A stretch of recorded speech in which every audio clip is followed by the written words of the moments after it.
people, and we're back. Took a little break. If you caught us earlier, this is the second stream of the day. Don't say that we don't work, but bro, gonna get into it, man. Have to do the preview this time. Spent the last stream just reflecting on the past previous weekend, and now we have to look to the future. Some very big games coming up this weekend, man. We're gonna have to get into it. There's a lot of teams that had a lot of chess for Arsenal talking about if you're a title contender, you have to come to our stadium, you have to try win. Not Joe's not good enough. We're gonna get into all of that, man, in terms of what to expect this weekend. The bars that certain teams have set. So let's just make sure we hold everyone accountable. But how are you feeling, bro? Hey man, I'm good, bro. As always, blessed and highly favored. But yeah, man, second stream of a day. That's a first for us, innit? Like, do you get me? Yeah. 2 streams one day. So yeah, man. But yeah, now I'm feeling good, and obviously a lot of football to talk about. Some big fixtures this week, and yeah, obviously we've seen some Champions League games. Some results from tonight as well. So yeah, man, excited to talk some football. Nah, it should be good, man. It should be good. And bro, not to even waste time, man. There's some decent games this weekend, but I think there's only one place that we have to start. We have to start at, the former heavyweight champions of Man City, going to Anfield to play a must-win game, bro. I don't even know where to even kind of start from this one. I don't know where you think we should even take this from, Where we should start is Manchester City were 3-0 up to Feyenoord, and they have ended up drawing the game 3-3, bro. No. 3-3, I didn't even know bro. this. Bro, I didn't even know they this. were 3-0 Say up, it's bro, not so. at home at At the home. Etihad, bro. And they have ended up drawing the game 3-3, bro. You're lying. Bro, no lie. No What? lie, bro. No lie, What? man. There's some serious things going on with that team. What? Honestly. Some serious things, bro. Oh. Bro, what Haaland does this got mean? 2 They're goals. 15th right now. They might Bro, have to Haaland play got 2 goals. Everything. bro. Might You're have to play thinking, the oh, knockout games. have they bounced back, etc., bro? Fam, I told you, bro. Teams, they get a little bit of, they're like, wait. They're not on what we're, Hold up. they're not on what we thought they're on. They get a bit of confidence, and then you know what it is as well. I think it's one of the ones that when you're in just this type of run of form, like mistakes creeping and etc. So it's just like, yeah, I haven't even had the chance to I've seen just little bits of the game. I've not had a chance to properly look at the game, so I can't even talk about it properly or analyze it properly. But yeah, I caught the end of it, and yeah, man, crazy, bro. Because obviously I saw it Renault winning 3-0, and I was like, bro, I 3. Confidence going into the weekend. I see 3-1. I said, ooh, I see 3-2, bro. As soon as I see 3-2, I said, hey, bro, I'm locked in. I'm there. I'm locked in. Damn. I'm locked in, bro. Then 3-3, and it's like, yeah, man, bro. That's so. At least they ended their losing streak, but now it's no wins in 6. Wow, that's what it is now. Wow, they're actually conceding for fun as well, bro. man. What happened to the great City? Bro. Yeah, man. I've seen Ake, Kanji, Bardio. Yeah, man. What happened to the great City defense? The great City defense. No, that's actually crazy. I saw when they were winning. I thought, yeah, it should be comfortable from there. I didn't know they actually drew that game. Yeah, bro. Boy. So leading on to that Liverpool game, bro. If they are not careful, bro. Are we saying C could get slapped again? Bro, if they are not careful, this could go left. It could go left. They need to pattern up and quick, bro. Pattern up and quick. Because Liverpool, they've got man that will make you pay. Yeah, I've said it before, bro. I'm Mo Salah. They can put you in a blender. Oh, bro. Don't let them fans get excited. Bro, you know how they've been waiting the last 5-6 years to get back at see what they've done to them. Oh, yeah, man. Don't let them get excited, bro. Haaland, like if you even let you get in one little scuffle, like I think City need to approach this game with intelligence. Remember when Shaka got Arsenal? Yeah. You get me? And you got the Anfield crowd riled up. Haaland, you need to don't start, No, respectful, please and thank you, bro. don't start because bro, hey man, yeah, City, bro. Let's talk about it, man. City, we spoke Mm, about it, in the previous episode. City have big problems, bro. Like big mm, problems. And that's when we were analyzing them losing 4-0 to Spurs. And bro, we've just seen that they were 3-0 up and Feyenoord were able to bring it back and they drew 3-3, bro. There's serious problems there, like serious problems. And they are facing a Liverpool team that are hungry, who haven't been perfect and mm, also have had some faults of their own, and they have, been lucky at stages. But that being said, if this City team goes to Anfield playing like how they've been playing, bro, mm. mm-mm, it's not looking good. It's not It's looking not good, bro. looking good, bro. And then fam, these Liverpool fans, have you seen Mm. this onslaught penitentiary? Have you Oh, seen the one have he you seen the meme?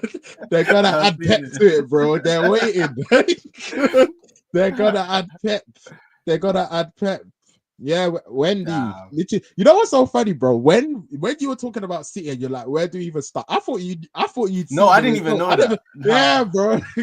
Yeah, man. They drew 3-0 up, man. Like, Wow. yeah, man, bro. It's not looking great for them at all. Like, proper not looking great. So yeah, I'm looking at this game and I'm thinking a couple of things. I'm thinking one, City, they need De Bruyne to start. Like, I Mm, think they really need De Bruyne to start because, honestly speaking, like I think they they need something to jumpstart their recovery, and he's the type mm, of person that can do it. Like, do you get me? Like, he's the type of person, like, because I think the issues that they've got, they're not all of a sudden gonna go away. mm, Like, do you get me? So there's deeper issues which they do need to fix, but I think what they do need in this moment is that they just need someone to jumpstart their recovery. They need to be able to get a goal and just hold out. Do you get me? Get some results, even if they're not playing well, even if their midfield is still a bit open. But they need to stop the bleeding. That's what mm. they need. Like, they need to stop the bleeding because right now, bro, it's not looking good at all. Like, not looking good at all, bruv. Like, I think Arsenal will probably be like thinking back to that draw at the Etihad and just be, hey man, I beg you lot, come play us now. Arsenal probably Bro, looking, even that can we game, get, we didn't get that can we red card get, as well, man. yeah, Yeah, we yeah, played yeah. ourselves. But I think they're probably Mm, looking at like, yeah, man, like City, mm, they've got some really big problems. But yeah, obviously mm, this is a massive game as regards to the mm. title race. Like, Yeah, yeah, if City lose, yeah, it's done. It's over. It's over. Yeah, I think officially we're at that point now where they're similarly to us, to Arsenal. If either team drops points, especially them going up against Liverpool, Liverpool can stretch that lead on them. Then yeah, hmm, I agree. I think this is officially over. Which is why again I started off the stream by saying this is not even you can go and get a respectable point and you still just keep the distance the same. I feel like when you're going up against a team that's now 8 points clear of you, you need to these are the games where you need to now start dragging them back into it. Which is bro, why, I'm from not, me, the outside, I need City to put a performance together. But bro, yeah, based on what they're showing right now, it's not looking good. I'm not going to lie. If I'm Mm, City, I'm taking a point.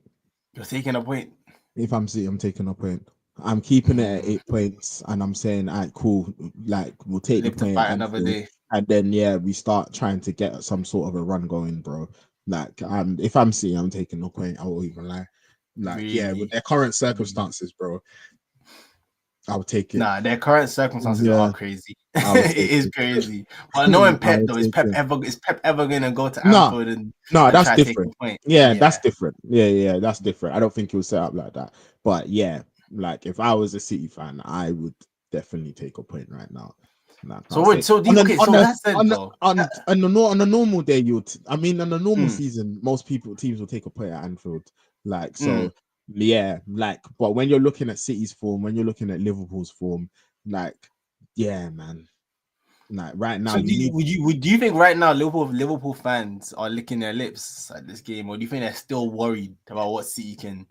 If How? I'm a Liverpool fan, I'm putting Mm, respect on Pep. I'm putting respect on City, and I'm putting respect on what they've done. That being mm, said, I'll be confident of beating them. I think you have to be. Like, I think mm, you have to be like, yeah, like right now they are bleeding. I told you, bro. Like they're bleeding, bro. Like they're bleeding. Like so, yeah, man. Like this is exactly when like you're supposed to take advantage. And Liverpool have the players that can take advantage. I told you that midfield doesn't look right at all. We've spoken mm, about Foden. He's not been stepping up. We've spoken about Bernardo. Obviously, De Bruyne has had the injury issues. Haaland mm, was scoring much more earlier in the season, but currently things haven't been falling for him like they were, even though he did score two today. And yeah, man, like you're currently looking at this City team, and again, they've won four in a row.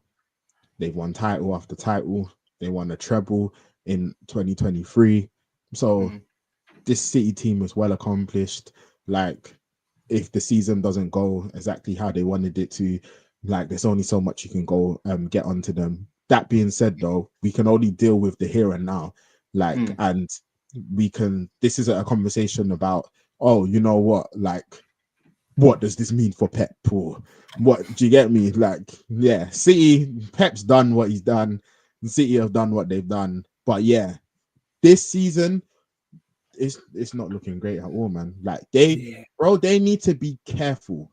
Like, no, You're bro, worried. You're worried like that. bro, bro, they need to be careful. Like, Mm, careful, bro. Because you see, once teams stop respecting you, can get mm, dangerous, can get real dangerous, man. So it's just like, yeah, like, oof, yeah, they need to be careful. So yeah, I can never put it past Pep. mm, Like Pep, Pep, he's gonna be obsessing over this. Like he's gonna be thinking tirelessly mm. regarding about like what solutions they can make. And yeah, but bro, So on yeah, that then, because obviously, yeah, yeah, we saw City do what they did today. Liverpool have Madrid tomorrow in the hmm Champions League. Do you see Slot maybe rotating for that game based on how comfortable they are currently in the Champions League, or do you think he's gonna want momentum going into that City game and still play a really strong team against Madrid, even though they're looking comfortable in the champ? So, I what's your thoughts to I that? I think it's going to be a bit of both. So I think he's going to rotate, but it's not like he's going to rotate like in a way where a strong team isn't fielded. So, Mm, like for example, on the weekend we saw Sabozlai start, we saw Nunez start. They might not get starts this time. We saw mm, Gakpo start. Like he might get a start, he might not get a start. Obviously, Trent's coming back into fitness. So I think, like in that forward line, for example, you can be looking at a Diaz potentially coming in, maybe for a Nunez. I think in that midfield, you can be looking at a McAllister coming in and playing. And so I think he's going to make smart rotations, but I do expect the Salahs, the Van Dijks to play. mm, Like, so I personally think that that's how they're gonna approach it. Like, I think those players as well. Like, one, like we've spoken about Salah a lot, and he keeps himself extremely fit. So I think not only from a physical aspect, but I think even just a mentality aspect. He's won the Champions League. He knows what it takes. He's used to playing two big games in a week. So I think they'll be fine with it. And I think Slot maybe what he'll do is like he'll manage their minutes, maybe take them mm, off. Like, do you get me? Like earlier, like I think, yeah, definitely the City game is more important because of what they've done in the Champions League already. Like that Champions League game is definitely more important for Madrid because mm. Madrid currently, like, they've had a shaky start. And so, yeah, like it's definitely a more important game for Madrid. Like City, they're doing, I mean, Liverpool, sorry, they've won all of their games in the Champions League. So, yeah, but I do think ideally they would want momentum, because if they beat Madrid, especially like with the history of like Liverpool and Madrid as of recent with the Champions League finals and their losses, like I think like morale wise it would be great for them. So yeah.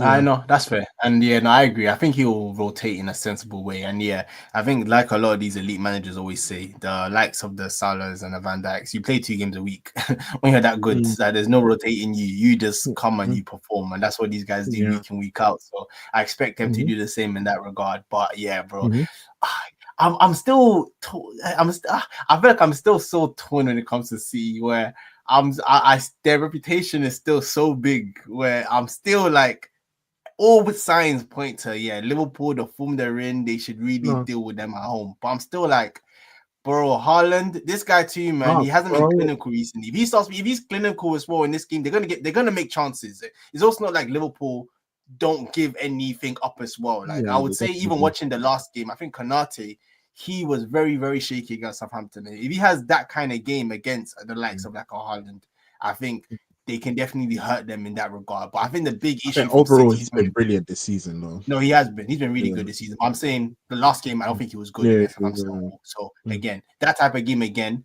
better players, he can get punished a lot more than they did against Southampton. Is my overall point. But but I think the big issue for City in this game, man, is just defensively. I think even though I think they have enough to definitely hurt Liverpool as well and get goals. I just defensively, they just look like if Liverpool turn it on, like you're saying, they will just slice through them. That midfield as well, with Liverpool's midfield with Gravenberch, where they can even play Curtis, they can play McAllister, who'll be back now because obviously he was rested for most of the last game because they're coming back late from international break. But what the Szoboszlai's option, I'll probably even Szoboszlai could be one team, man. Even his legs, it just looks like City's midfield can just be bypassed right now. And defensively, he just looks so open. Vardio, we've been very critical of him recently on his like defensive performances. He's going up against Salah in this game. So when we're talking about defensive performances, they're going to need him to have a massive game to have any chance of leaving there with anything or like this weekend. So I think I haven't seen and again I need to look I need to look at the highlights, but I think for Feyenoord's first goal, apparently it was a Vardio mistake. Really? Yeah. So boy, that's not great for the confidence, is it? So So honestly, I'm even looking at my prediction before, and now with this C result, now I'm thinking, it's not looking spooky because obviously I need C. I want C to go there and take something, but defensively, I just don't know if they have it in them to actually stop Liverpool from just running right at their goal. So now it makes the prediction even a bit more difficult. But you know what it is? I think everything you said regarding even though City have been conceding so much goals and etc. and etc. and etc. I think you're doing what you're supposed to do, and you're giving a team that has won 4 titles in a row and a manager who's won 6 Premier League titles and a treble the respect. Like, do you get me? Like, I think that's what they are living off reputation at this point because of what we've seen. We're thinking, you know what, they could still fix it, and obviously they do still have quality players where things can turn. But I think they need, against Liverpool at Anfield, they need a lot of things to fall for them. A lot of things need to go right in order for them to get the W. I think, like a lot of things will need to go right. Like, and I think previously with City, it was a thing where if the best version of City turn up against any team in the Premier League, like if City are at their best, then they win. Like, that's what it was. That's what we're used to. That's why different teams, they have to find different ways to play them. Hope they have an off day. Hope Haaland maybe misses some chances. Like, do you get me? But it's like, if you go like pound for pound, then it's just like, you perform at your best, we perform at our best, who wins? City. Like, that's normal. That's what we're used to. City wins. It's true. The problem is now, I don't think that's the case, and that's Mm, where there's a problem. This with what this is, because this is a Rodri-less City team. Like, do you mm, get me? It's a Rodri-less City team, and I think if you're putting, and again, we've spoken about different players where they do have quality, and you know what, they definitely can perform, but like, I think their overall quality has gone down a little bit. Again, we spoke about Gundogan. mm, Like, he's not the player that he used to be, or he's certainly not shown that he's the player that he was. We've spoken mm, about Alvarez. He's gone to Atletico Madrid. I think he scored a couple of goals today mm, for them in the Champions League. So they don't have that. Like, their thing, we spoke about Mahrez. Do you get me? Like, again, like Mahrez sometimes isn't even starting, and then boom, like mm, he comes off the bench, and then you're looking at it and you're thinking, all right, cool. And I think, yeah, like City's quality, don't get me wrong, there's still a tremendous amount of quality there, but I think mm, City's quality has decreased. Again, we're looking at a De Bruyne who, no doubt, like, he's still quality, but he's older and he's having injury problems. Like, mm, so we're looking at all of these different things. We're looking at a Kyle Walker who, where before you're looking at him and saying, oh, you know what, because of his recovery pace and etc. Do you get me? Putting 1v1, then boom. Now we're looking at him and thinking, you know what? We need a replacement for you. Like, do you mm, get me? So it's mm, like there's so many different like problems where it's just like they definitely need to like revamp in the summer. And I just think currently, like, this City team, don't get me wrong, they've still got a Haaland that can strike fear into people. De Bruyne can still produce moments. Foden, who's not been there. If the Foden of last season turns up, then okay, cool. Like, do you get me? That's gonna really help and, like, you know, be a significant helping point for City. But yeah, mm. man, I think there's so many holes, and that's what I mean. Like, I think so many things have to go right for City in this game, where it's like, yeah, man, I struggle to see them getting a win.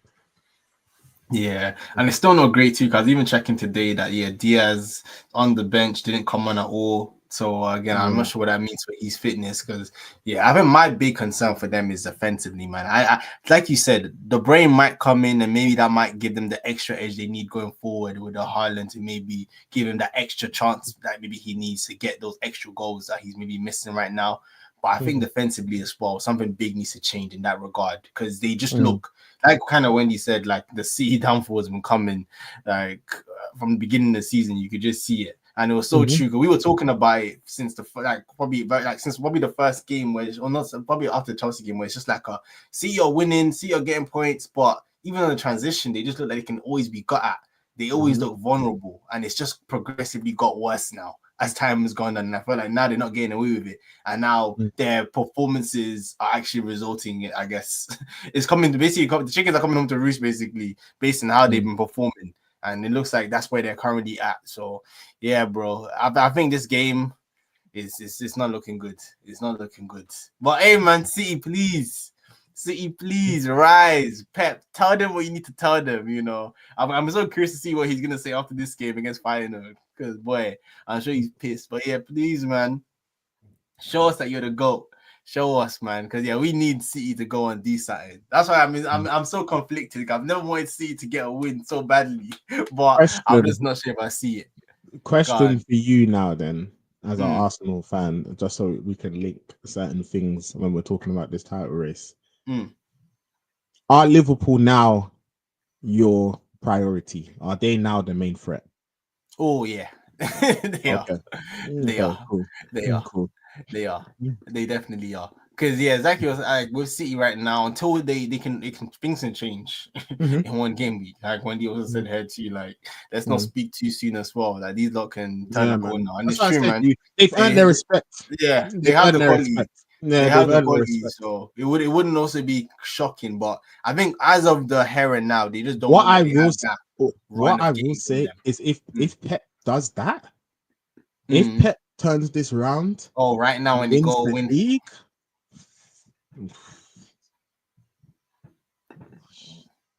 Well, but no, finish. What are you thinking, bro? Uncomfortable conversations. Oh He's the no, goat. my goat is goated. Do you get me?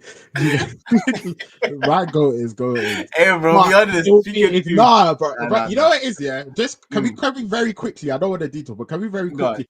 Actually, I want to ask you who would you say is the goat when it comes to Premier League Nah, managers? I'll still give it to Fergie. I'll still give it to Fergie. I think ultimately with Pep as well, what he hasn't also shown us, man, that last team that Fergie won the league with was so she shouldn't have ever done. He Bro, shouldn't have ever won the league with that team, man. you That know team was so you stinky. Whereas Pep you has know always had elite quality in every position. So won't take it away from him, but as long as you have that, then that's always gonna mark you down slightly in my eyes. Which is why I always, as much as he's also ran away with it, I always make it very clear that I prefer Klopp to Pep based on what he's been able to get out of the place he has.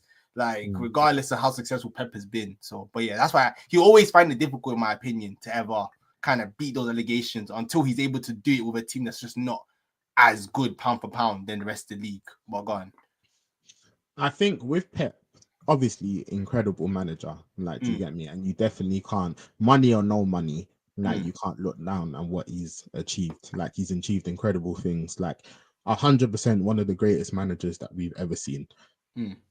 Like Pep has done so many different things. He's revolutionized football. Like you see how the lower leagues, how they're implementing a lot of his philosophy and how they're trying to play, and you've seen his influence across football. I think with Pep, it's one of them ones where how I see it is like if you had like if you got Pep, Fergie, whoever else you want to get, and you said, you know what, here's an unlimited budget. You can get the players you want. Who can get the most out of that situation? I'll give it to Pep. But if you now say, here's your circumstance, deal with it. Do you get me? You might have some quality here. You might have some less quality here. Do you get me? Make it work.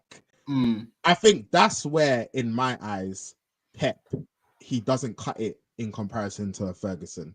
Like, he's not shown me, and obviously Pep's one of the greatest managers of all time, bruv. He's probably looking at it like, bruv, what do I need to show you, bruv? Like, do you get me? So it's just like, yeah, do you get me? Pep is Pep. But yeah, but I just think, yeah, that Barcelona team, one of the, in my opinion, the greatest club team that I've ever seen. Do you get me? Inherited Messi, Iniesta, Xavi. And I'm not saying that he doesn't have any responsibility or he doesn't get any credit in helping develop that team. Of course he does. But yeah, he inherited a generational team. He then took over a Bayern team that had just won the treble and were winning leagues for fun. And yeah, he wasn't able to get over the line with the Champions League. And then, of course, he went to City, where, you know, again, it's not like City hadn't won league titles before Pep came. Obviously, they won with Mancini, they won with Pellegrini, they had won trophies. Pep didn't come and break that duck. Like, do you get me? What Pep did is that he raised the standards to a crazy level. And then, of course, he did eventually get the Champions League, which is what City were chasing for a very long time. But yeah, like, I think at City, he's developed players. He's done a lot of great things. Don't get me wrong. But also it's been such a great circumstance for him. Even with like I forgot the name of the Barcelona director that came over to City before Pep came. Yeah, like they came over and yeah, like the circumstances have just been like so favorsome to him. And don't get me wrong, like great manager, but yeah, I just look at it and I just think, yeah, man, like if you give Pep not Pep players, then it's just like, what is he gonna say? And what I think, yeah, is that I think if you gave Fergie that City team, he might not have been able to have maybe played the brand of football that was played. Like, do you get me? And you know, that's even a debate in itself as regards to Pep's football, because you know, a lot of people say, you know what, whilst we can see the influence, it's actually not for me. Like some people find Pep's Yeah, I hate football watching like a City bit play, man. boring. Yeah, do you get me? So that's even another thing. But he might not. Wouldn't have played like how Pep plays. And let's say he doesn't even get the points totals that Pep was able to get. But give Fergie those City teams, and Fergie wins leagues. Mm. I'm not sure that Pep could have won the league Oh, with some of those United teams. Like, mm. I'm not sure. Like, again, You referencing. you can tell me a bit more about this because just what Well, I heard growing up is how much of a coach was Fergie himself though too, in terms of actual coaching the players at United, and how much is it him being a manager and then like making the bigger decisions? he's a great manager, but he definitely. I think again, like I've heard this narrative, like, oh, Mm. like you know what, Fergie, he was great at like being a leader and it was great at like being a manager, but he had no tactical awareness and he wasn't able to set like a lot of the work on the training field was done by like the other first team coaches and stuff. And of course, like they definitely had their influences, but like you've seen Fergie develop players. Like, do you get me? Like you've seen players develop under Ferguson. Like you've seen his influence. Like you've seen players evolve under Ferguson. You've seen someone like a Giggs, who was a high flying winger, evolve over the years and become a central midfielder in the later stages of his career. You've seen the Scholes. Can you imagine Scholes when he started off? Scholes was like a number 10, a second striker. Do you get me? And Oh man. then towards the end of his career, the Scholes you remember is the deep lying Mm. playmaker who's dictating the tempo, bro. That wasn't Scholes before. Scholes was getting the box more like a Lampard vibe. Do you get Oh, me? And you saw how he developed there. Like Ronaldo, you saw how he developed from this right winger with the step overs and the skills and etc. And then you saw him just season upon season get better. And then you saw Ferguson again move him across as well. And it wasn't just the right wing. Like, do you get me? Towards the end, he was now picking up different positions. So yeah, like I think Ferguson, like again, where I think this is another thing as well. We're in a completely different era of football currently, where everything is half spaces, and mm. you need the 6 and the 8. I told you, bro. When we were growing up, there was no 6 and 8, bro. Do you get me? It was CM. Mm. Do you get me? You're a center mid, bro. Like, do you get Mm. me? Vieira wasn't a 6, or he's a center midfielder. Do you get me? Roy Keane was a central midfielder. There is no 6-8. I remember Roy Keane, he was talking about like the midfield structure back then. It's like with him and Scholes, and just like, bro, it's very simple. I go, you stay. You go, I stay. It's very simple. Do you get me? One Mm. midfielder goes, the other one drops.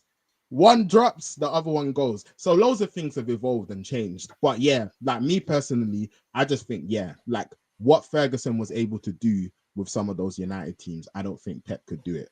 Like, and Yeah.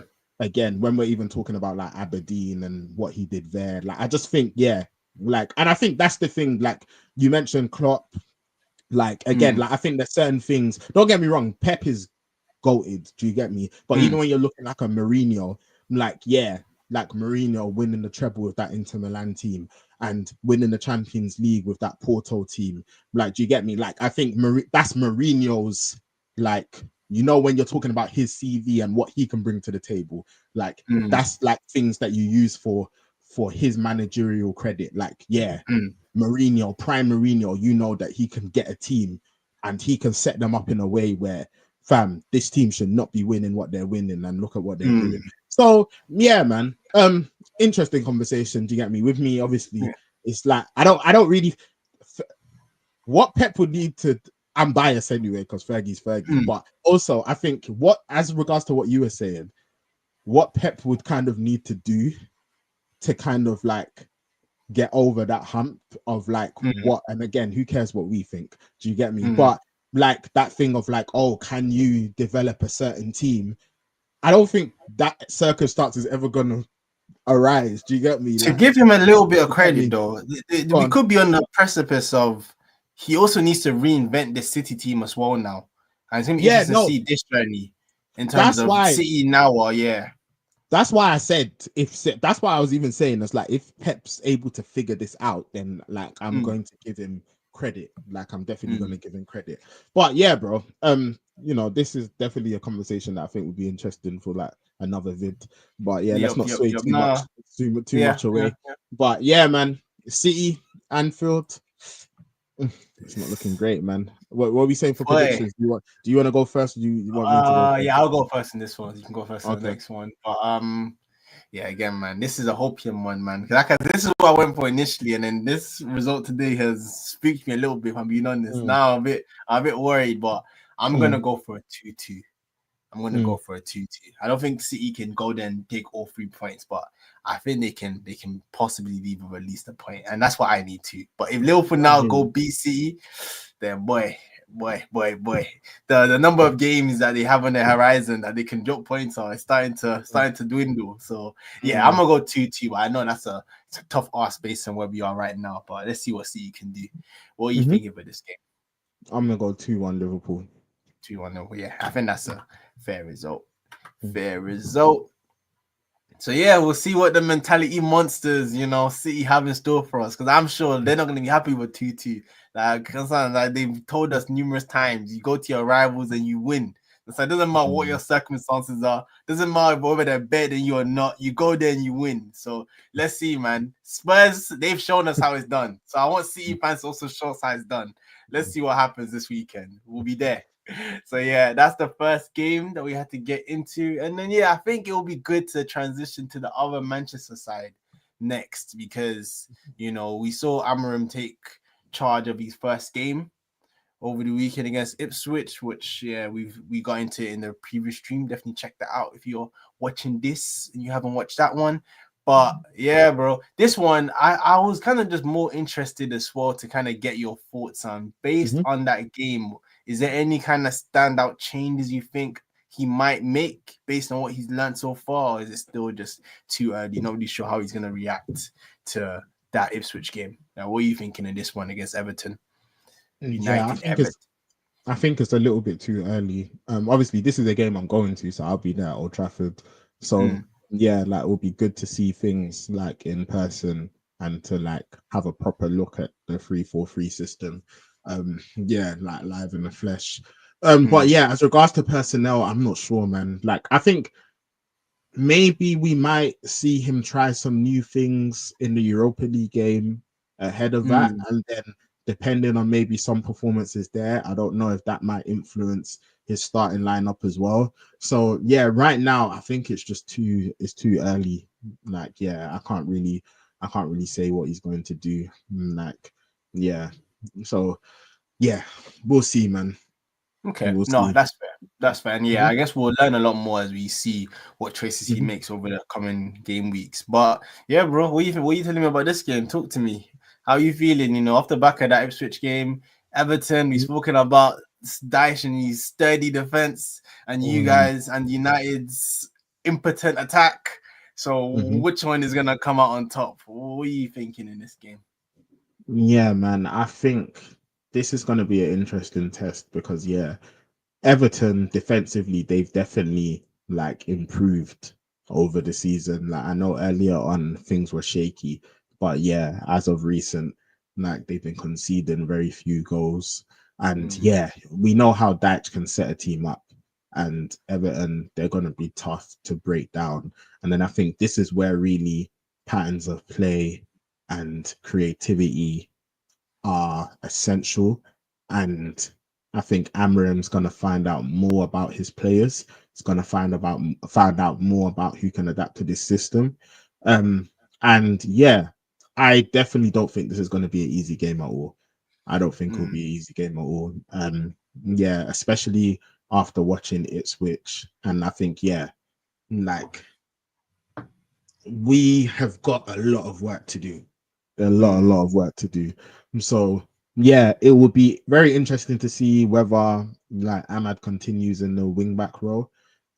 mm, Like I said, like Ahmad, he's such a technically sound player, and he's disciplined enough to and has the work rate to like excel in that wing back role.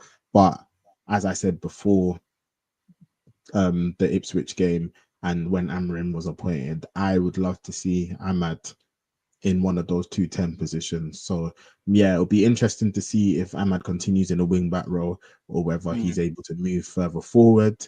If he does move further forward, then it'll be interesting to see who replaces him there. mm, Centre back wise as well, we want to see who's fit. I'm not exactly sure. And then yeah, like even that change that he made with Bruno in the second half, where Bruno was playing deeper, it will be interesting to see whether that's something he will look into. mm. So yeah, and I'm hoping in the Europa League game as well, Kobe can get some minutes. So yeah, like he should be involved against Everton as well, because obviously he's been out for a little while. So yeah, it's pretty much about finding things out. Like I think these games, like again, like even this Europa League game, is gonna just be we just need to see like we need time obviously on the training pitch, and I think the Europa League game will be even interesting and will be good to see like how players are adapting to Amarim's system and Mm. what players are able to pick things up quickly. So yeah, I don't envision an easy game at all. Everton again, they can be very stubborn, they can be hard to break down, and they do carry a threat as well. So yeah, like I see a tough game, I can't lie. I see a tough one. But yeah, No, no, what are you telling me, bro? I definitely agree. Like, I think the fact that Everton can make it really difficult for you guys, I think Mm-hmm. that's what's going to be interesting to see going forward as well. Probably one of the biggest tests Amarim has as well, man, is even getting you guys to play in a consistent way in terms of creating chances. I think that's something Mm-hmm. that we haven't seen at United for a while now, especially under Ten Hag as well. Whereas I always feel like whoever you guys have up front is always in a graveyard kind of shift. So it's gonna be interesting to see wherever we start to see like that those kind of plays developing in this game, because I expect Everton to allow you guys to have a bit more of the ball than let's say Ipswich did, because they're also another possession-based team that want to keep the ball, whereas I don't think Everton are that. So it's gonna be interesting to see how you guys also approach with your like I guess the wing back positions as well. Because in that Ipswich game, like I said, you guys were so deep that it became basically like a backfire for a lot of the game. Maybe the second half was a bit better when you guys actually held on to the ball. But this game, I expect you guys to be imposing yourselves a lot more than Everton. So you should be like you guys should be a lot more progressive. So I'm interested to see how whoever he plays in those positions as well, how they kind of impact the game, like from like an attacking point of view, rather than I guess like what we saw in the last game where it like a lot of their work was defensively. Whereas I expect in this game that it should be flipped, and it's just about whether you guys have enough to actually break them down. I look at the striker position as well. I say we're gonna definitely see what he does in the Europa League. Maybe that gives us some insights. But again, man, the Rashford up front it's something that you can we can talk about it, we can experiment it, we can do all of that when it's a transition game. When it's now against a team that's going to say break us down, that's where I especially don't know whether he's a striker or he's built for those type of matches. So whether he goes with him again, or maybe he brings in Hoyland, or maybe he tries Xerxes, what he does in those attacking positions is also going to be very interesting to see in this one. And yeah, Everton, yeah, they pose some threat, but yeah, I think defensively, I expect you guys to be able to kind of withstand whatever they have to kind of throw at you. I think the bigger question marks are like what you guys can do to break them down and how you approach it from that point of view. So yeah, no, we'll definitely should be an interesting match to watch anyway. From the outside, we'll see what Amram has in store, and yeah, whether I'm again what he's kind of learned from that last game, and I guess what he learns from the Bodo Glimp game as well, to just see if we start to see more of his like starting 11 type players and who is gonna eventually just get dropped to the bench and eventually phased out. So we'll start to learn those questions over time. So yeah, that's what I'm thinking about this one, bro. Do you wanna kick us off for your prediction? How do you see this one Before I make my prediction, I just want to say going? I think you made a very good point there with like some of your evaluation when you spoke about us against Ipswich Mm, and that back three turning into a back five. mm, And I think with Amarin's 3-4-3 formation, again, when we saw it at Sporting, when we saw the 3-4-3 formation at Sporting, we saw three centre backs.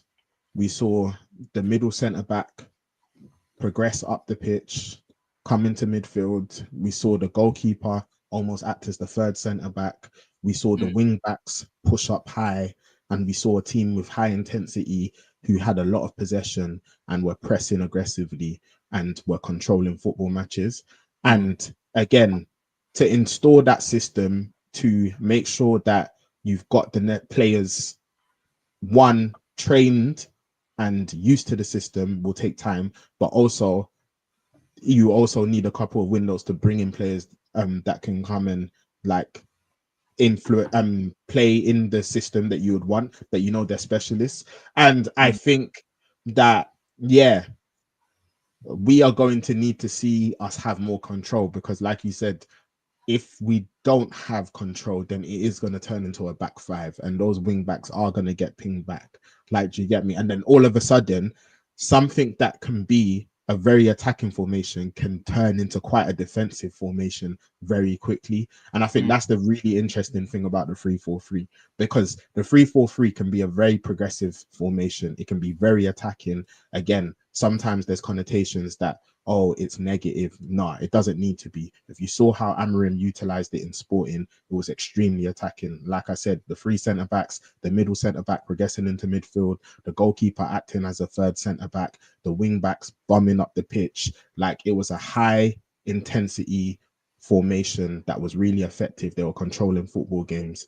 But if you don't apply the right profiles, if you don't play in the way that you need to play, if you are not comfortable in possession, if you're not comfortable on the ball, if you're allowing other teams to impose their game plans on you, it's so easy to get pinned back.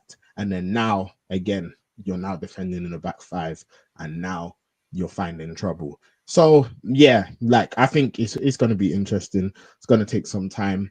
I think in this game it should be more interesting because, like you said, Everton are a team that probably might sit back a little bit more. So I want to see us control it a bit more, and I want to see more of a back three as opposed to a back five. Like, that's what I want to see in this match. And overall, that's what I want to be seeing whilst we are developing. Like, I want to see this be a 3-4-3. I don't want to see it be a back five, because I think a back five spells us submitting to the other team and giving up control, and a back three shows that we're imposing ourselves on the other team and we are demanding control. And that being said, I don't really know what to predict, bro. Yeah, I've never thought about this. Yeah, so I am just going to let me be positive. I'm a 2-0 it. 2-0 it. Yeah.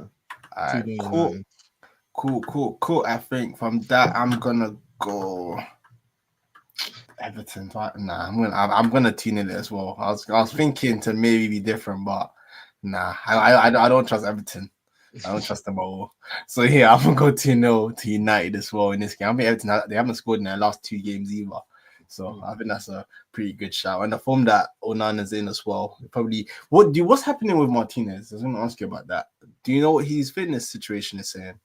I think he had a slight injury, but I don't think it's anything too serious. But just generally with Martinez, I'm not gonna lie, it is becoming a problem. Like, he is looking like a player that's quite injury prone, and yeah, that is problematic. But yeah, this specific injury, from what I've seen, it doesn't look like it's anything that's too serious. Okay. Well, boy, I guess between him and Luke Shaw, they're gonna be battling out to who's gonna firstly stay fit and who's gonna play left in the back. So we'll keep an eye on that one. But yeah, so I think that will probably be massive as well for how you guys play when you start getting these centre backs back with Martinez and Euro coming into the team. That should hopefully mean that you also move higher up the pitch, which should mean that it's more of a back three more often. But we will find out. We will be there. So that is our prediction for the Man United Everton game. Then I think the next, probably most interesting game to talk about this weekend, that I want to really get your thoughts on, because obviously, I always say that you're a closet Villa fan to everyone who doesn't know, because I know they're your guys. So I don't know. I thought maybe you could shed some light on what's been going on over there, bro. Because I was looking at their form table, and their run of form has been atrocious. It has been atrocious. And right now, I think Chelsea are 3 points ahead of them. They beat them. It goes to 6 points. Villa should really be trying to fight for that top four this year. This is a massive game for them that they don't want to lose again. What are you thinking about this game, bro? Yeah, I think this is a big game for them because they're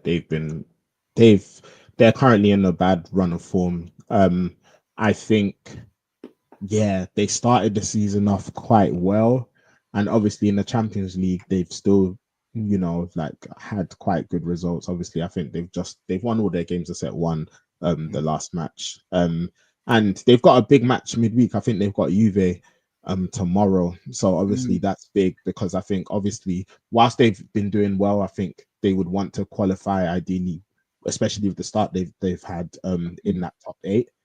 So yeah, like I think if they beat Juve, then things are looking very good for them. So I think that's a big game for them. But yeah, man, like I think Villa, they've had injury problems, but also I think certain players haven't been performing. I think Bailey's been quite poor. Yeah, like, and he's someone who does have a lot of quality, but yeah, he's not been playing up to his standards. I think it's funny because Watkins stats wise, it's actually been calm. But yeah, I think he's got 6 Premier League goals. But yeah, I think his overall play still hasn't been maybe quite to the standard that Villa fans would want.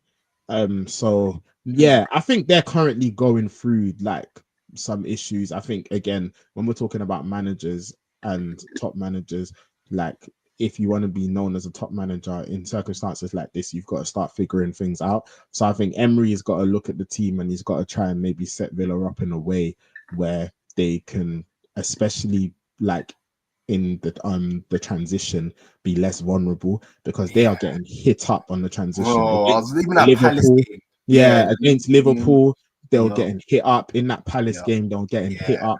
Like they're so vulnerable on the transition, and he really needs to fix that because yeah, if you continue allowing teams to hit you on the break like that, and you're allowing that amount of space, then you are going to get punished and you are going to drop points. So they've definitely got to adapt. And Chelsea do have players who can hit them on the break. Bro, that's So what I was yeah, literally gonna say that. Yeah. so I think yeah, they're so also playing a team that's very good at transitions, and and Chelsea transition are football, very yeah, good. transitional So football. So hopefully he needs yeah, to figure man, it out quickly. he's definitely need to, and he's capable because it's funny because in the Champions League, like I've seen him put in like very like robust compact performances, like against Bayern. Like, do you get me? Very solid. Like, do you get me? Like, I've seen him switch it up. So yeah, I think Emery, they need to figure it out. Also, another thing as well. This is just not random. Still applies to Villa, but in the Palace game, I saw Villa got a penalty and Tielemans is taking it. And I don't know, bro. Maybe I'm just a bit old school, bro. But I know Watkins has missed a few in his time before because Douglas Luiz was the main penalty taker, and prior to that, Watkins. But bro, your Villa's number 9. You scored what 19 league goals last season, bro. Like penalties, especially for like the GNA merchants, bro. It's a quick, nice little stat Give me booster. that. Yeah. Bro, you should be all over that, man. Like, you get with me, I just personally don't understand it. Like, you should be all over that, bro. Like, if you're number 9, do you get me? Like, I remember like when Drogba was going for top scorer, I think was it in 2010? I believe it was 2010. And I remember Lampard, like at the end of the season, Chelsea got a penalty, and then I remember like Drogba was trying to take it, but Lampard was like, "Nah, man, like this one's mine." Like, do you get me? And yeah, man, obviously, like certain clubs, you've got like obviously Liverpool had like a Gerrard where they were able, they were able to like state their authority on the penalties, and obviously Chelsea had a Lampard where you have goal scoring, attacking midfielders. Do you get me? And Arsenal, Saka, he stepped up and said, I'm going to be that guy. Like, do you get me? And I think Villa currently, there's no one that you look at where it's just like, oh yeah, you're the automatic penalty taker. Do you get me? Watkins, bro, Yeah, fam, grab that. Yeah, grab that. Like, do you get me? Like, yeah, man. So I don't understand that, but yeah, like, overall, Emery's got to fix it. As regards to Chelsea, yeah, man, they're moving along. Do you get yeah, me? they are. They are. They're And moving along, I bro. think you touched on it too, man. This is probably one of their toughest games out of the next 8, 9. Yeah, If they man. get over this hurdle and They've they got can a go deep and just run. win those games, then boy, what's about Liverpool dropping points? They can really go on a Bro, run of they've wins got over a the next decent run, fixtures.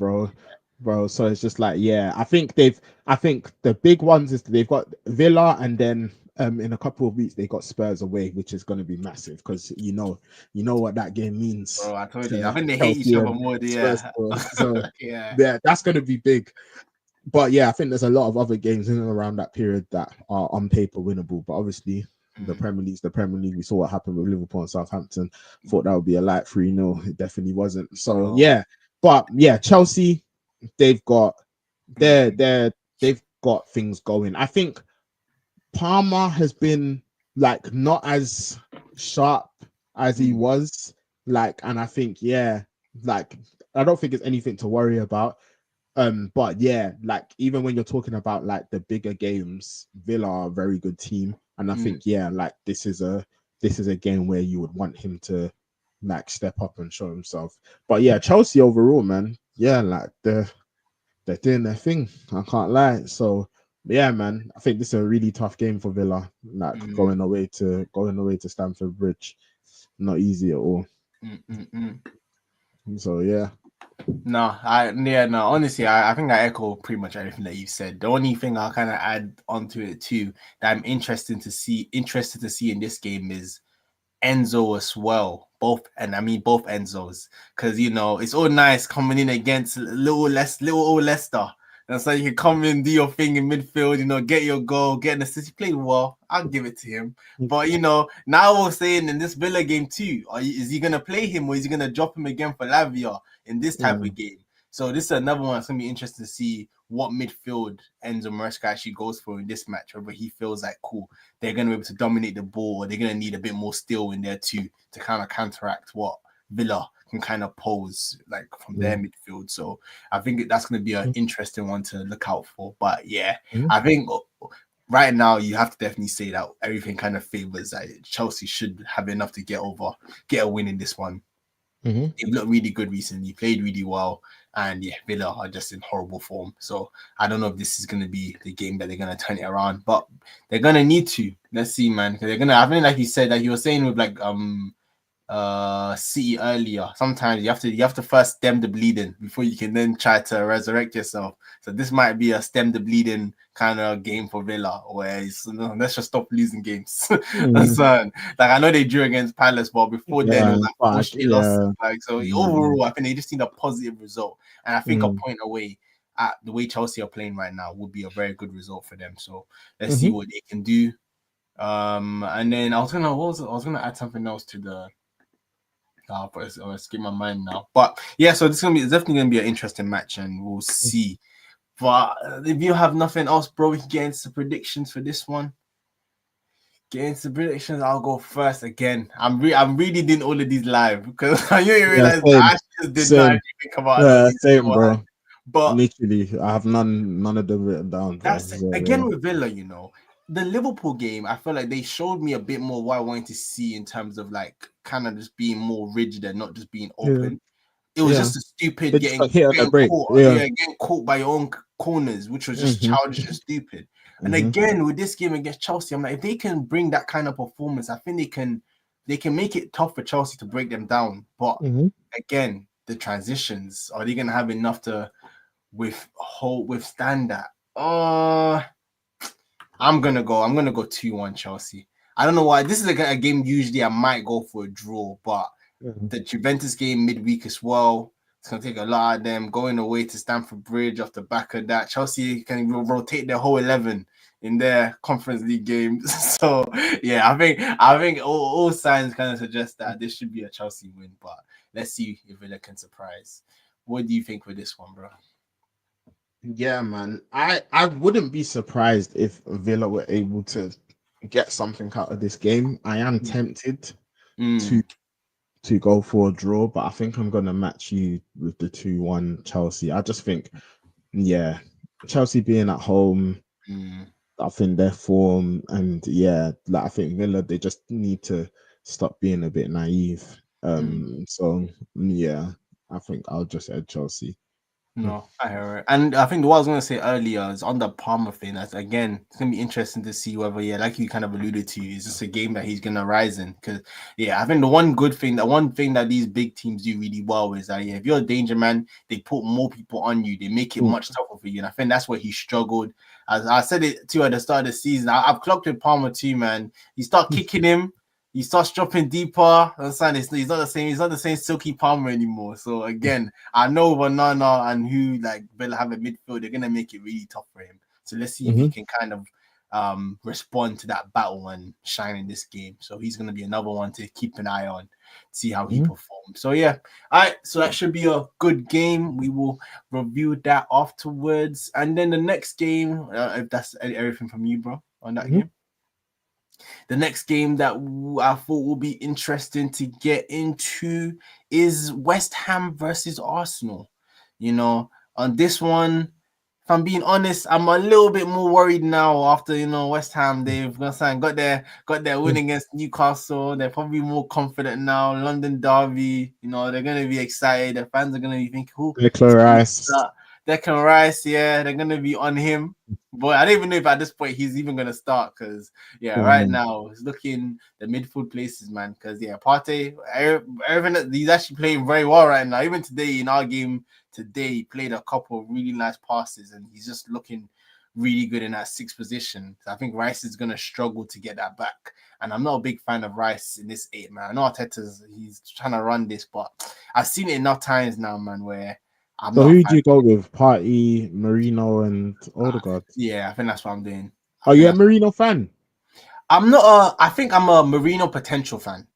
Like I'm a right now. He's not been great, but I think in terms of getting the best out of Martinelli, with Calafiori left back as well, I think that three has a much higher ceiling and potential than Rice in that position. Hmm. So I think that's why I'm a. It's early. Let's see what Marino can do. But right now he hasn't had the greatest start. But I think he started to last few games. I think his confidence is starting to come in now. He's definitely been a lot better recently. So I think Odegaard coming back has really helped him. So we'll see if that can continue. So, but yeah, man. So yeah, West Ham should be confident off the back of that Newcastle win. So it makes it a bit more. It's like before that game, I'd have been here very, very confident and say, yeah, they've been stinky. I'm also not sure. I think maybe this is Kudus going to be back for this game because that guy's been out. I've been giving him a 4-5 game ban, so I'm not Yeah. sure if he's actually back yet. After that, He's well, going to is it be, Spurs, isn't it? yeah.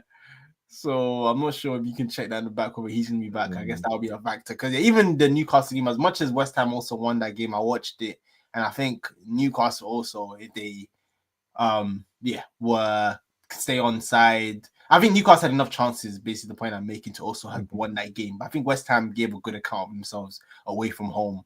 They were Mhm. solid. They did their job, got their goals. Antonio, whatever you think about him, man, at 34 years old, that guy is still just a battering ram, man. Mm. Just out here making it tough for centre backs, running at you, gave Newcastle a torrid time. So, He's yeah, not back. man. He's not back. Oh, he is. He's not. He's Okay, not. well, that gives me a bit more confidence again. Mm. So, but yeah, man. And then so West Ham, they should be confident of that win. Let's see if they can kind of keep that form going. From Arsenal side, yeah, today 1-5-1 against Sporting, very good performance. It was a bit worrying too, man, because at 3-0 went 3-1. And as much as I was laughing at City, bro, it was looking like we'd considered our next goal. We might have been sitting in the same same boat. Well, thankfully, we didn't allow it It to went the happen. other way. It went the other way, and we end up getting the goals to kill off the game. So we ended 5-1. But Mm. yeah, 3-0, it was looking a bit spookier.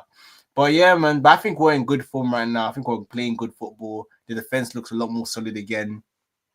Fullbacks look like, yeah, Timber, Calafiori doing well, Gabriel Saliba doing their Mhm. jobs again. Like I said, Partey's been really good recently. Yeah, Odegaard is Odegaard, Saka. it's gonna be interesting to see what Arteta does. Whether I know today he started Havertz, so I'm not sure what he's thinking going into the weekend. Whether he starts him again or he goes for his use again, because clearly he's trying to start rotating them in these games. So it's gonna be interesting to see what he goes for. See Martinelli side today. Is he gonna keep him for the West Ham game or go for Trossard? So yeah, no. All in all, I think we're definitely in a much more kind of positive kind of frame. But yeah, I think just the fact that it's a London derby should still be a challenging game, but I think we should have enough to get the win here overall. But yeah, what are you thinking about this game? Then we'll get into predictions. Yeah, like I think I would have actually been looking at this game a little bit differently. If what I was expecting to happen with West Ham and Newcastle happened. But yeah, that result actually was very surprising, and I think that would be like a big morale boost for West Ham. Because yeah, I think they have really underperformed and underachieved this season, and I know Lopetegui was under and still is under a lot of pressure. So yeah, that was a big win for them, and it's funny as well because I was actually just thinking about it, and I was looking like just at the fixture, and I was just like West Ham Newcastle, and I was just like, bro, like football fans, honestly, yeah, what they have to do, like, or like the dedication, because I was deep and I was like, bro, this is a Monday night, and these are East Londoners, the majority of them, going up to Newcastle Yeah, it's on a crazy. Monday night, bro. That's crazy. That's crazy. In late November. Like, bro, yeah. So yeah, man, I'm sure they really enjoyed that win. So yeah, man, I think that's a big win for West Ham. That being said, Arsenal look like they're clicking. The attack looks like it's clicking. We've already spoken about Odegaard and how influential he is. Obviously, Saka is there. You mentioned Martinelli got a goal today. Yeah, like if he can improve his form even further, then I think that would be extremely beneficial for your attack. And then yeah, like I think Trossard at times as well has been overused. And yeah, like you want him to be more of a impact player where he's coming off the bench and then maybe here and there he can start. But I don't think he should have been playing as much minutes as he has been. So yeah, like I think Arsenal, they also are aware of the circumstances Yeah. that they find themselves in, and you can't be affording to drop points. It's quite frankly that simple. So yeah, man, like before I was thinking this is really, really comfortable. Now I just think it's comfortable. No, Yeah, I agree. yeah. I agree. Because of the West Ham result against Newcastle. So Mm, yeah, I've given them a bit more of a nah, all right, cool. Do you get mm. me? You still got good players, Bowen, Yeah, Zinchenko, yeah, they're still Paqueta. alive. Yeah. Yeah, Paqueta. I'm like, all right, cool. You can maybe Mm, do a little something, London derby, like you said. All right, mm. cool. But yeah. Nah, it'll be interesting to see. In terms of getting into the predictions and for this game, I'm gonna go 2-0 Arsenal. Mm-hmm. 2-0 Arsenal. I think I agree, you know. Yeah, I do think I agree, man. All right, cool. Yeah. Cool. Cool. 2-0 Arsenal. So we will be back to talk about it. And I think this next game is really, I think this might be the toughest game to call this weekend. Because, we've spoken about them. They can slap Villa 4-1. They can lose to Ipswich at home 2-1. They can then go to Etihad and beat them 4-0. They now come this weekend playing the mighty Hayland Boys, aka Fulham. Understand? They're now playing them this weekend, and now this game is really a battle of consistency, man.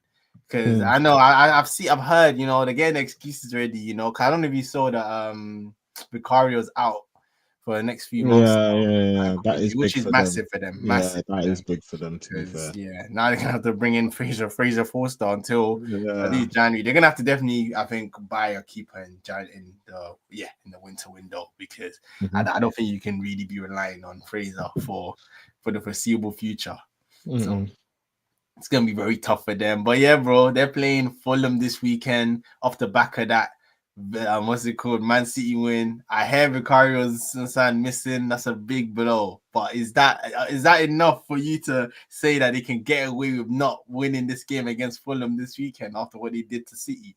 What are you thinking? Talk to me. No, I think obviously, yeah, brilliant performance by Spurs, but again, this whole Spursy thing Mm, that especially the Arsenal fans love to run with, I think it is built off of their inconsistency.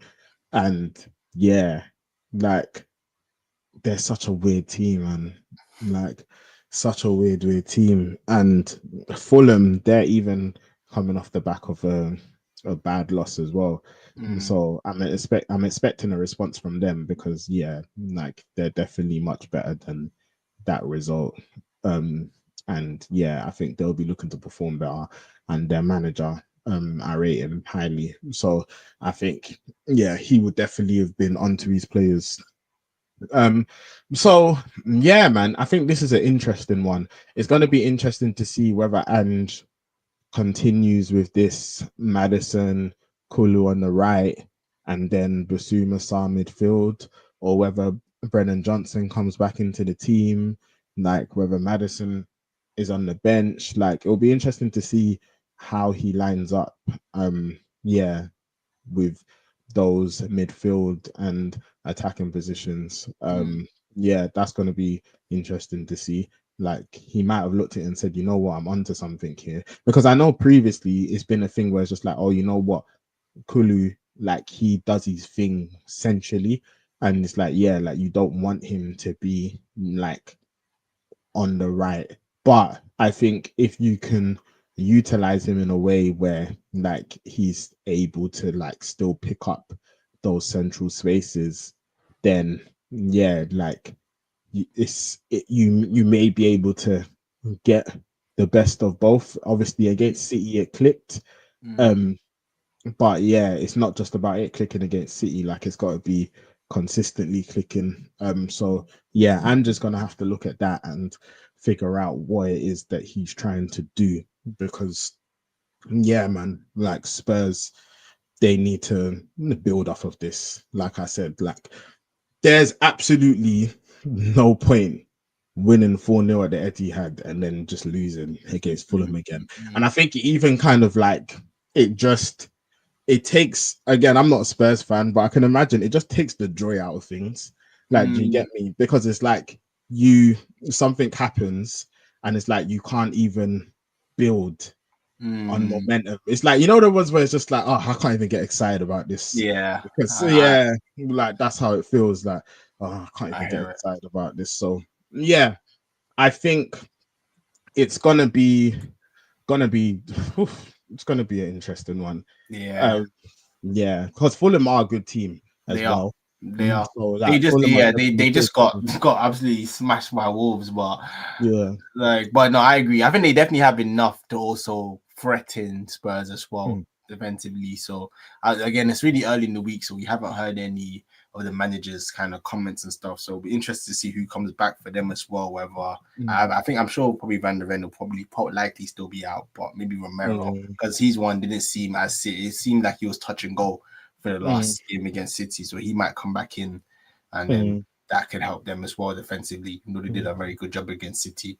So yeah, no, I mm, agree. It's going to be interesting to see whether he does persist with that Cooley on the right wing mm, because yeah, he's definitely been much better this season centrally. But mm, there and also Johnson too is you want to keep him on the bench. Clearly, he's also getting goals. But then mm. I guess there's that question too Son. that maybe yeah, no, Son, yeah, Son is there too, managing him. So yeah, no, this should be an interesting match, and I think it should be tight either way. But which way it's Mhm, gonna go, for Spurs' from the Spurs fan base, they're gonna hope that it goes their way because yeah, it will be really, really poor. If they actually, this would be my final. I'll just give up at this point if they actually drop points in this game because clearly they just can't be predicted. so, so I think that's gonna be the We're gonna conclusion, start putting them in like a random, just like what do you call those? bro. Oh, the Those random like generators, yeah, generators, just like yeah, Spurs generator, whatever bro. the thing is. So It might yeah, need to be that, man. It might yeah. need to be that. But so let's see what this game has in store for us. So what do you think for predictions? Very, very, very quickly, bro. Yeah, Um, talk to me. I'm gonna link this conversation with like a few different things. Okay. So you know, obviously, how you spoke about Son, and there's been a lot of conversations regarding Son and saying, is he Mm, finished, etc. And then obviously we've spoken about yeah, he's not a touchline winger, but he's still a mm, great finisher. mm. But like, where can you implement him? And I've seen Spurs fans have discussions regarding like, oh, his future, like, oh yeah, you know what, should it be like a we absolutely love you, thank you so much. But like, yeah, like we need to just look into the future, like, or should it be a thing where it's just like, no, you know what, we should add players and we should continue to build. And I want to link this I want to link this with Salah and his contract situation. So Okay. obviously Salah's 32, and Mm, I don't know if you've seen like the recent interview, like regarding like yeah his future, where I think yeah like he went and he spoke to like I think it was like the media outside like the team bus I believe, like yep. and yeah I think he's the one that even went there. Like I don't think it was like a official interview. So I think he really wanted to like make some things clear. And obviously they asked about his future, and he said, yeah, as of now, he's not been offered a new contract. And yeah, he spoke about how he knows like the fans love him, he loves the fans, but it's out of his hands. And yeah, like they asked him, is he disappointed that he's not been offered a new contract? And he said, yes, he is. And obviously, we don't know the ins and outs regarding the contract situation. I know a lot of speculation has been made regarding the amounts. I'm hearing 300,000 is what Salah potentially wants. Whether that's true or not, we don't know exactly. I've heard different things regarding the length of the contract as well. I've seen 3 years like cited. But let's just say in a situation where Salah's going to become the highest paid earner Mm, for Liverpool and he wants a 3 year contract. First question is one, do you give it to him? mm, Second question is when it comes to players who have served you like for a certain long time, like how do you believe situations like that should be handled when they get older? So, for example, someone like a like Vardy, I think he's still earning I think I don't want to misquote it, but I think it's like 100,000, 100 plus. Like, and obviously, I think Vardy got rewarded like years ago for everything he'd done for them, especially when it came to the point where he could have left and he chose to stay. Like, do you get mm, me? And it's like Vardy's just like, yeah, you know, they renewed, like, signed the 1 year. Like, do you get me? And clearly, like, he's an absolute Leicester legend. Do you get mm, me? And it's like, yeah, they're honoring him and etc. Um, where are you? Because again, when I'm looking at Son, someone that's done, you know, numbers for Tottenham. Like, do you mm, get? He's been there. I remember even when like people were saying, "Bro, this guy should leave, man." Like, do you get me? mm, Like, I remember, and he stuck by them. Like, do you get me? Like, even Kane ended up going, and do you get me? He still stuck by them. So the second question is just more overall of the thing of like how far do you think the compromise should go? Like, do you think when they get to a certain age and perhaps you know they aren't the same player, that it should be like a 1 year contract that they're offered, and then it's their job to prove it year in, year out? So it's like after the next year, we see mm. where you're at, and then we'll offer you another contract. Or is it a thing of like, you know what, you've done so much for us, so let's now imagine Saka. Do you get Mm. me? let's say Saka's 33. He's mashed work for Arsenal. I don't Mm. and I don't want to put things out there about you winning stuff, so I'm just gonna say Nah, bro, say it. he's just mashed work for Arsenal. Do you get me? All the Arsenal fans love him. Do you get me? Mm. Like he now wants a longer term contract. Do you think you know what a part of it should be? No, we repay you for what you've done for the club, or should it be strictly business is business? You're holding that 1 year, and if you're not the guy that we need you to be, then you need to get out of here.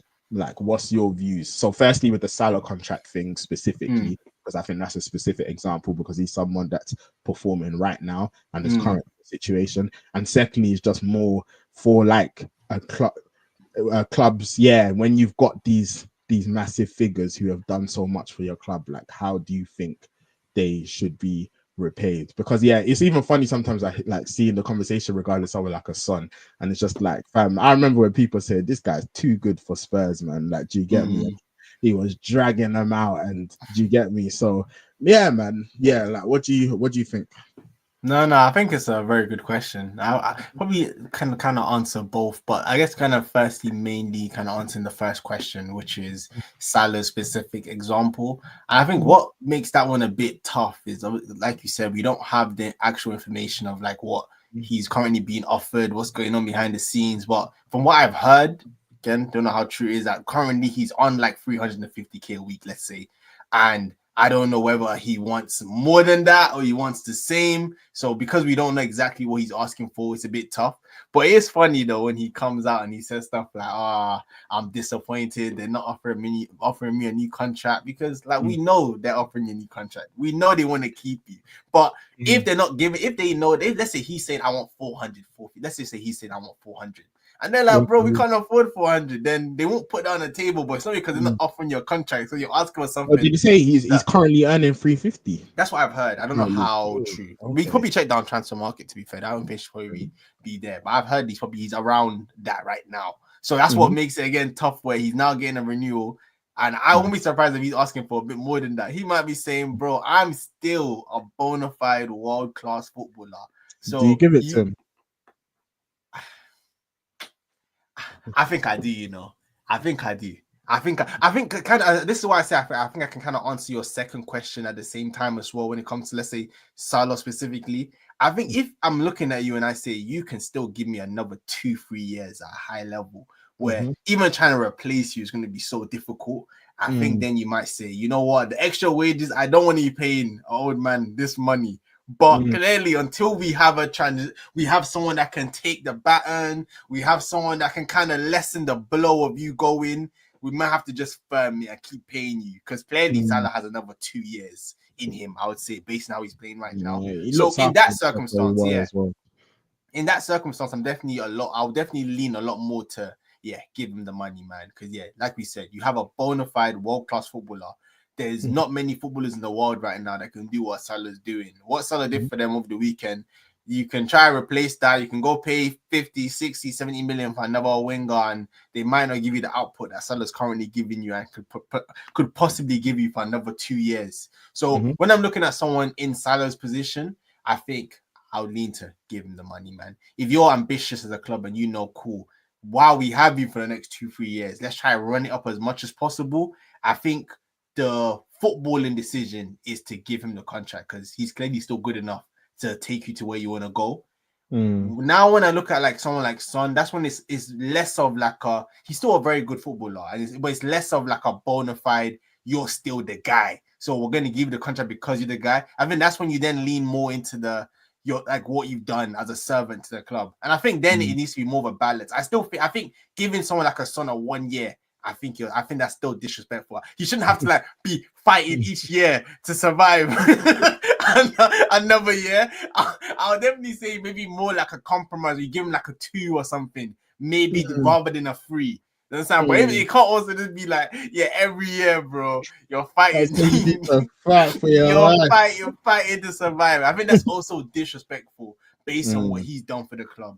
So I'd say in that circumstance, it's probably more where you say, cool, we'll give you 2 years, but then it's probably a lot more kind of, after 2 years, in the meantime, we're finding the person that's going to replace you. it's a transition period. You're not helping us pass over the baton. Understand? But whereas when I look at someone like Salah, I'm like, yeah, this is still a world-class footballer. Understand? This is still a guy at the peak of his powers. Yes, he might be 32, but understand, footballers, look at what Lewandowski is doing right now at like 36, 37, however old that guy is. So if you can get Salah for another 3 years, then I think you give him the money, man. Because I think he's probably still has that in him. So to kind of answer both your questions, that's kind of how I see it. But whether Liverpool will give him the money, we're gonna see. But the Salah thing also is funny. Last thought on it, because it reminds me a bit of like when RVP left Arsenal, and then he also tried to run the they didn't give me a contract. But it's like, bro, if behind the scenes, firstly, obviously you're asking for money, the club aren't gonna give you, or you're also making it very clear that I want to go. It's like I always find it funny when like players will like selectively tell the media certain information, because no one believes that Liverpool aren't offering Salah a new contract. They're just not offering him probably what he wants. That's the real truth. Not that they're not offering him a contract. I think with the RVP one, if I remember correctly, I think he wanted to see like a certain level of ambition, like from Arsenal. Like, I think he had a meeting with like, I can't remember who it was, but yeah, like, and he basically, yeah, like he said that they weren't telling him anything, like, or not what he wanted to hear. And then yeah, from there it was just like, I'm sure that influenced it, but I think he came out in a podcast afterwards and he said Arsenal didn't offer me a new contract, is why he left as well. So again, this is why I say I don't believe that. As I want players say so, like just say that behind the scenes it wasn't making sense. But when you just flat out say they didn't offer it, then you're bending the truth as well. So I think that's what Salah's also being very cheeky in that as well, with the whole I'm disappointed. They're not showing me they really want to keep me. I don't know, man. But also I think it depends what's being offered, because I think if I'm Salah and I've done what I've done and you're not offering me what like objective, if you're not offering me, again, I don't know what they're offering or not offering, but if you're not offering anything really close to like what objectively many people would like, just I say objectively, if you're not offering what many people would agree like I'm worth, then like I think there's also, and I'm not saying Liverpool are doing this, but I think there is also a stage where it's like this is an insult. Like, you get me? And I'm not saying that's what they are offering, but yeah, like I think when it comes to like, I think that's the thing when it comes to contracts. There's so many things that goes into it. It's just like, oh, people be looking at players in the same club and what they're on. They'll be looking at players at a different club and what they're earning. They'll be comparing this, they'll be comparing that. And yeah, like I think there's a lot of factors that go into it. But Salah, I think he's also looking at it and he's thinking, hey man, like bruv, I really come to Liverpool. But bro, it's tough, man. It's tough, man, because like let's say right now he's asking for more than he's on right now. Like, yeah, that is a lot. That is a lot. Higher than 350 is a lot. If he's on 350, if he's on 350, higher on 350. So I think that's where, But bro, man, like if bro. Because again, I think sometimes when you're looking at figures, you've also got to look at, so if this player is going to go, how much are we going to have to spend to replace him? Because you're going to have to pay a transfer fee for whoever it is that you're going to replace him with. And then you've got to add the wages to that as well. Like, do you get me? And then you've got to say, is this person as good? Do you get me? So all of those things need to, so sometimes it's a thing where it's like you've actually got to look at it overall and think economically what actually makes more sense. Because if you're able to keep Van Dijk, you're able to keep Trent, and you're able to keep Salah with this current Liverpool team, with this current manager, and you're able to add to it, bro, there's no reason as to why for the next few seasons these lot aren't challenging and they're not looking to pick up major trophies. So yeah, like, and if they are able to win, like, do you get me? Like, if they're able to win, then it's it's all worth it. Like, do you get me? Like, it's literally all worth it. So yeah. That being said, on the other side as well, I also understand the notion that no one's bigger than the club. Like, do you get me? And yeah, like sometimes it's difficult, like you said, when we don't know what's gone on behind the scenes. But for as great as Salah is, Liverpool were Liverpool before Salah. Liverpool will be Liverpool after Salah. Like, do you get me? The same way Liverpool were Liverpool before Gerrard, and the same way Liverpool were going to be Liverpool after Gerrard. Like, do you get me? Like, so yeah. But yeah, man, if I was Liverpool, I'll be thinking very strongly before letting a player like that go, fam. Because Bro. trust me, Bro, you hey, might not see another one for another hey, bro. bro, bro, These world class players, bro. They're not man, they're not coming at all. bro, They're not not coming at easy. all. So Not easy yeah. to get, man. Like, do you get me? Not easy. And yeah, they can be the where the market is now. Like, if you do identify one, bro, like the price that you're Oh, gonna have to I'll pay. say that Like, talent we see it too, bro. yeah, man. There's no diamond in the rough. We see it too. We know he's a generational baller. So you better open up your wallet. So nah, it's true. That's really the battle that they're gonna have to really decide. And ultimately too, man, I think Liverpool also have themselves to blame. Because Mm-hmm. like in this era now with footballers running down contracts and leaving to the last minute, them too, they also had Saudi big money last couple of years where they also could have said, cool, if you're not going to stay there, maybe you then do sell him earlier. Because right now it's looking like if he does leave, he's leaving for nothing. Understand? Which I think is the ultimate L, if that's what. So now I think they've now pushed themselves, their backs against the wall now where like he has all the power. And I think ultimately they've put themselves in this position. Not gonna lie, it's a from Salah and his agent side though. It's a Mm. smart play. I hear it. Yeah, that's what I say. He's cheeky. It's a Yeah, smart play. yeah, Smart play. Make yeah. it clear He to the holds all the fans. cards now. Make it Like, clear to the fans that I want to stay. Do you get yeah, me? Like, that's what yeah, essentially he's telling them. He's telling them, hey man, it's not a thing where I'm trying to go. yeah, Like, do you get me? yeah, yeah. And said, if these lot pay me what I'm worth, then Hey yeah, man. like these contract things can be very interesting, man. Because I remember it like there's just been so many cases where it's like, yeah, like Ashley Cole, I think I remember him speaking about the whole situation with Arsenal and Chelsea, and I think a lot of that, I don't want to misquote him at all, but I think yeah, part of the issues there was to do with contract and what was offered to him, and yeah, man, like these things can be techie because obviously there's the business, then do you get Hey me? The man. club are gonna look Salah, after their interests, we'll but the give you players are Faber's gonna look a after week. their interests. Man, we'll talk. Oh my God, What do you son. say, Arsenal? Yeah, bro. If Liverpool don't Hey, want to pay you the money, what's happening to bro. Saka? Hey, man, Saka left CM, bro. Left in the mid. Saka's versatile. Right, yeah. But yeah, nah. So Hey, yeah, nah, man. they have a tough decision So to yeah. make there. But ultimately, I'm here for it, man. Salah, please keep staring it, bro. This is what we need. We need anything that can derail Liverpool in any way. To be Please. honest, I think he's getting it. You think he's getting it? I think he gets the contract. I think he gets it.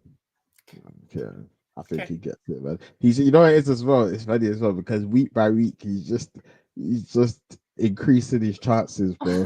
Like you get me? And he's being so smart because I think it was even a few weeks ago where it's like I forgot who he scored against, but he posted a picture and it was just like, no matter what happens, I'll never forget the feeling of scoring that I've scoring that I've Bro, he's yeah, man. Him and his agent, they're cooking up a yeah, nasty, nasty yeah, discussion. Nah, fair play, man. Fair bro. But play. you know what it is as well? He's got a good case because they're gonna look at it, bro, and they're gonna say, fam, they're gonna show the club the stats. They're gonna show profile. Do you get me? Man, like, bro, yeah, man. Yeah. Yeah, it's crazy. Crazy, crazy, crazy. But yeah, bro. But back to Spurs and Fulham, bro. As regards to a prediction, Spurs, I don't really trust it because you guys confuse me. But I'm gonna say surely after beating City 4-0, you can follow it up with a victory. So I am saying 2-1. 2-1 Tottenham Hotspur. 2-1 Tottenham Hotspur. I think that's a good shout. Mm-hmm. I'm actually thinking. I was actually thinking 2-1 as well. Let me see. Okay, yeah, we can review the other ones. We've actually gone quite similar results in quite a lot of the games, but yeah, I'm gonna go 2-1 for that too. I think Spurs should do the job at home against Fulham. If they don't, then boy, I give up. But we'll talk about it. It'll be here. But yeah, bro, I think the last couple of games I just wanted to quickly, we won't go into too much detail. Just we mainly just want the predictions, and then yeah, just a quick shout out. Anything that you want to kind of add? Obviously, the first game, Wolves versus Bournemouth. Again, I think this should be another very interesting game. Very difficult to call which way it's gonna go. Wolves are picking up their form now. We spoke about Cunha in the earlier stream. Like he's on fire right now. Can he keep that going? Bournemouth, they've been really good this season. I think they've last couple of weeks probably slowed down a little bit their momentum, but I'm sure they're looking to kind of get back to what they were doing earlier in the season when they were just flying. So yeah, they're there. And then the other game is Palace versus Newcastle. I think Palace been quite poor so far this season, but I think it was a really big draw that they had with Villa last weekend. So I think things are probably looking a bit more up for them. Newcastle are looking to bounce They've back. been so disappointing, man. Well, Palace, yeah, it's bro, that new manager bounce, man, it's crazy. But to be fair to you, I think that at least a transfer too, man. Is just Still, man. I yeah, didn't expect this. yeah. I didn't expect it either. This I is didn't bad. expect it either. I never expected it. So, but Newcastle, they're looking to bounce back now as well after the surprising loss to West Ham. So yeah, bro, I don't know what you're thinking about these two games to get into our predictions for it. So with Newcastle Palace, did you say that's at Ewood Park? Yeah. Yeah, Palace at home. I said Ewood Park, you know. Oh, Ewood Selhurst Park. Park. I was like, yes. I heard Park. Come on. Yeah, Yeah. sorry, But yeah. Selhurst. Yeah. Yeah, it is at Sellers. Yeah. Okay, cool. Yeah. I expect Newcastle to bounce back. To be fair, I think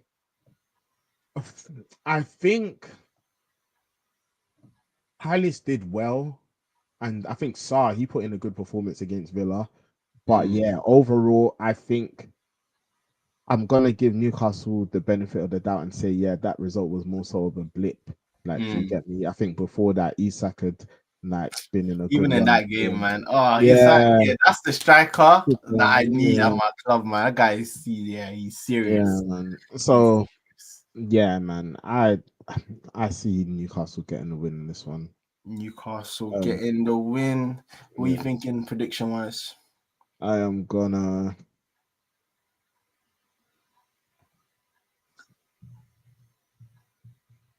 2-0 it. And the 2-0, I think that's a good shout. 2-0 it. I think I'm gonna go 2-1 Newcastle. I'm gonna go 2-1. I'm gonna go 2-1. Yeah. Let's see if they can do something. And I'll go first for this one. But yeah, Wolves versus Bournemouth, which again, like I said, should be another tough game. See, Bournemouth now really lost to Brighton in the last game, which again was quite a good game as well. Like, but Brighton had too much for them in that one. Wolves, they slapped up Fulham in their last game. So they're gonna be very confident right now. They've been getting a lot of goals recently. They also like to concede as well. This one, I think I'm gonna go 3-2 Wolves. I'm gonna go 3-2 Wolves. So what are you thinking of that game? Wolves versus Bournemouth. I'm gonna go 2-1. 2-1 Wolves. All right, cool. And then, bro, that is the end of the fixtures that we are going to predict. You know, it's been a long day, long streams. But before we wrap up, the last thing that I want to touch on is give everyone an FPL update, unless you have anything else you want to add on the fixtures this weekend, bro. No, bro. Sweet. Let me share my screen. Get that up. Window. Okay. Can you see that? Okay, so FPL wise, it was another very good week for myself, if I must say so. Like, I just want to say, going into the last 3 game weeks, I said I'm gonna be serious now. I'm gonna wake up. I just want to say that so far so good. I have woken up because I've definitely closed what was like a 50, 60 point gap behind you. Mm. So happy that I'm now back within the midst of that. Kind of touching on my team initially. I'm now in fourth place just to see what happened. Okay, don't know what just happened there. Let's try that again. So, yep, the average this week was 49. I got 78 points. And the first thing that worked out really well for me was finally, man, this Arsenal defense. They finally decided to keep a clean sheet, man. I said, you know what? I thought this might be the game that we possibly could. And yeah, thankfully for me, we did. So that Raya and Gabriel clean sheet was lovely. Kanate, like I said, man, that's why I'm looking at him personally because yeah, he cost me this week with this 0 point haul. He just stinky in that game. And I was so sad too. I see Willian come my bench on 6 points, but I was never gonna play him. But still, I was still very disappointed by that. Yeah, 8 Nori. Yeah, man, he's really in the team for attacking potential because he just doesn't look like Wolves are keeping clean sheets anytime soon either. So yeah, he's there. 2 points is okay. Yep, Saka and Salah, really good point hauls. I guess whether I captain would have worked out. Salah, I knew I couldn't. After last week, I said I'm not gonna make the same mistake again. He's gonna definitely be my captain. So, and it worked out because I know Salah versus Southampton. I think most people, most people I think went for Salah in this game week if you had him. So that worked out well. Palmer, like we said, another quiet week. Man, for 10 plus mil, he's gonna need to wake up very quickly, man. He's lucky that the fixtures are looking too nice after that Villa game, so he's gonna stay in my team for a bit longer. But yeah, he's not been getting the points. In Buemo and Wissa, that was disappointing. The Brentford guys, because I thought they could do very well in their game against Everton, but that game ended up in a draw, like we said, with Sean Dyche's stingy defense. So that wasn't great for me. Jimenez, this one was a bit disappointing too, man. I don't know if you saw his miss in that game against Wolves, man. I think that was the miss of the weekend. I don't know if you saw it was horrible. Ball came across and he just smashed it. Yeah, it was a really bad miss. He should have got a goal in that game. Pretty much missed the open goal. So that was on name for my FPL. And yeah, Cunha, man, this guy right now he's feeding me, man.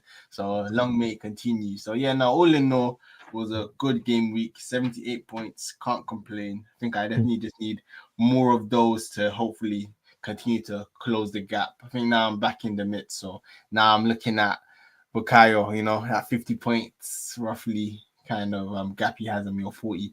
So yeah, keep an eye on that. But yeah, Major, if we go to your team, you can talk to me about this game week for you and how it's going on your side. Yeah, no, last 2 game weeks I've had shockers, like absolute shockers. Like I don't even know how I beat the average this week. I don't know how. Like, do you get me? I don't know if that says Yeah, more it about was everyone else. this Fabianski clean sheet annoyed me, man. That's But what took you still, above me again as yeah, well. I was like, fam, this was a horrible, horrible game week. Like horrible. Last week as well was horrible. Like, yeah, like I've had two like absolute, and that's why to be fair, like even with fantasy, I've always said that it's a marathon. Even when that's why you don't catch me when things were going well, I just kept it nice and calm. You don't hear me. People know you don't hear me talking reckless. Do you get me? Because I just know this game. Yeah, I know this game, man. So it's like, yeah. But yeah, man, I've just had some really bad beats. Obviously, last week I made the same mistake you made with not captaining Salah, and that really hurt my points. But then yeah, this week just literally absolutely nothing banged. Bradley 0 point against Southampton. Yeah, Rico Lewis. Obviously, we know what happened with Spurs 0 point. Bruno, nothing. Bruno was Rogers, actually the player too that in hindsight, I was even thinking, who did I miss out on not having Bruno in this game? But yeah, yeah, in hindsight, I'm happy I didn't. yeah. Bruno, nothing. Rogers, nothing.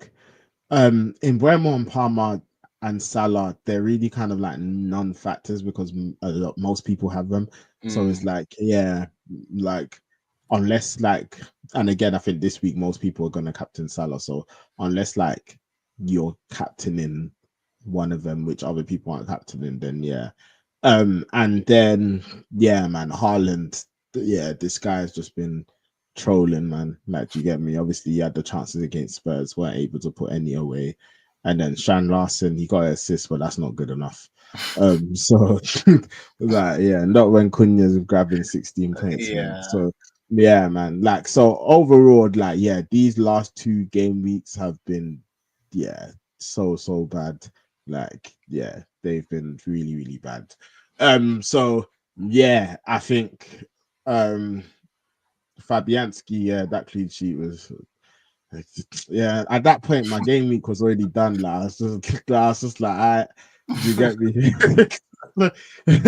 I was literally like, so yeah, I think moving forward, yeah, like I think I've just gotta figure some stuff out, and yeah, man, I'm just gonna just work on me. Do you get me? Like, yeah, work on me. Do you get me? So it's I, just like, yeah.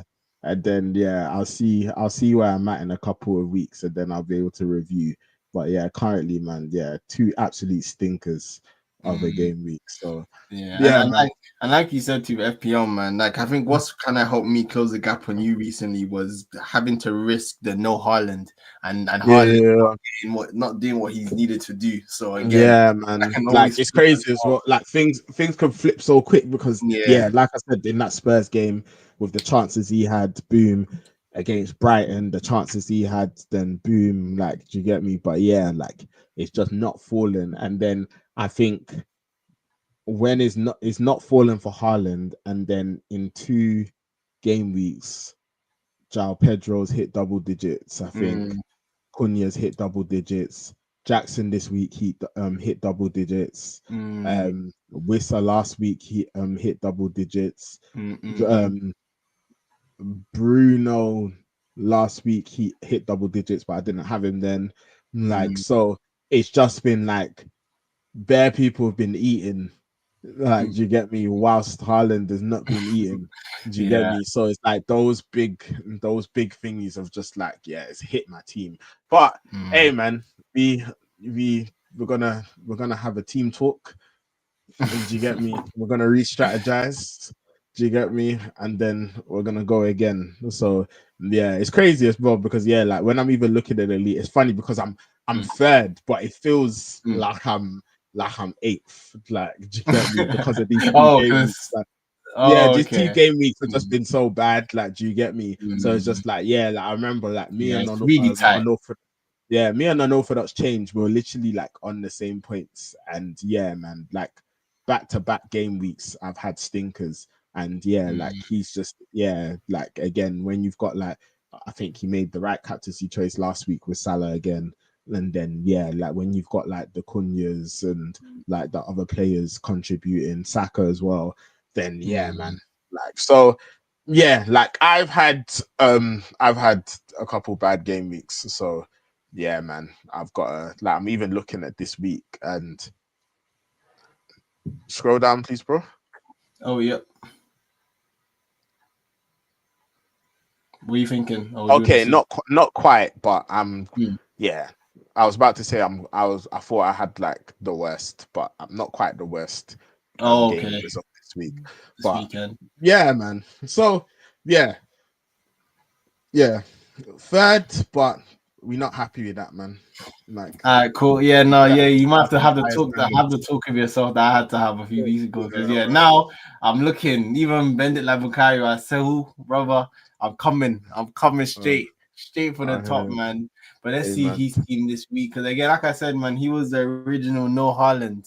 And everyone Yeah, else yeah, has jumped on that bandwagon as well. But kind of looking at his team, yeah, this one made me happy because even the Sanchez, this was for our predictions. I predicted 2-0 yeah. You Chelsea. put two. So I was like, I lost the prediction. But you know what? Chelsea conceding, at You least predicted Sanchez will two get one. Oh, um 2-0. Sorry, 2-0. yeah, Yeah, yeah, yeah. Sorry, yeah, yeah, I yeah. predicted Sorry. 2 now. And And then they obviously scored. They they made got it the 2-1. Yeah, penalty yeah, yeah, yeah, yeah. last few Yeah. minutes. So I was like, you know what? At least Sanchez didn't get a clean sheet. That was my little way of making myself feel So better. that gives So something. yeah, did something. At Either least I here or won in something. some way. Exactly. Exactly. And yeah, Vardio, Gabriel, Delo. It's gonna be interesting to see what happens with Delo as well when more of the United defenders come back. Because he's probably one that's probably he's probably at risk, isn't it, of minutes going forward, do you feel? In terms of who yeah, so it's gonna be interesting to see anyway as that continues whether he's still a good option. And yeah, the typical Salah, Palmer, Saka, Rodgers. And then yeah, it's like this was another one that I was very happy doing. He didn't get goals this weekend because he could have got a couple against West Ham. But yeah, all in all, another good game week by Bennett Labukayo, still just making it very tough to close it down this year. Consistently good. And yeah, no exchange too. This has been a really good battle to see who's gonna be top each week. But Bennett is just doing enough each week to just stay ahead. So let's see how that kind of plays out over the coming game week. So yeah, all in all, it's still very tight. Like because like from the top and even just looking at all the teams behind us, like yeah. all it takes is like one or two game weeks and it can change very quickly. So, but as always, if you're not already part of it, it's just leaving the screen now. But please join with the code below. Get involved. We'll shout you out. We'll look at your team. If you're doing well, we'll talk about it. But yeah, it's just a little fun challenge that we have going throughout the season. And that is the FPL update. And that takes us to the end of the stream, bro. I don't know if you have any kind of final closing words before I wrap up. Hey man, as always, to whoever's watched the stream, whether it's 30 seconds, a minute, half an hour, the whole stream, really appreciate the support. Whoever's liked, shared, and subscribed. Sorry, it's been a long day, man.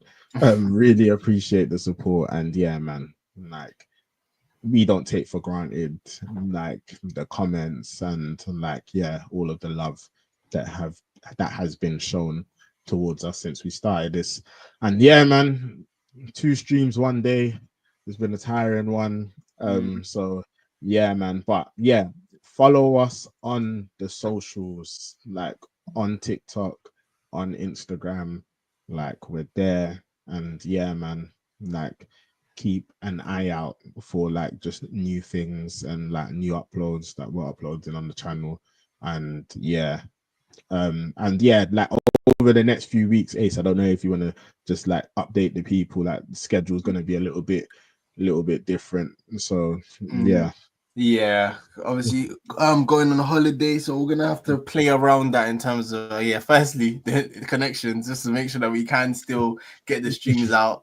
We'll figure that out and we'll see. Let the people know about how that's gonna work. But yeah, so probably gonna just maybe stream on slightly different days to what we're used to. Maybe just like maybe one stream a week, and we'll just kind of capture all the football that happens in between over the next couple of weeks, and then we'll get back to our regular schedule.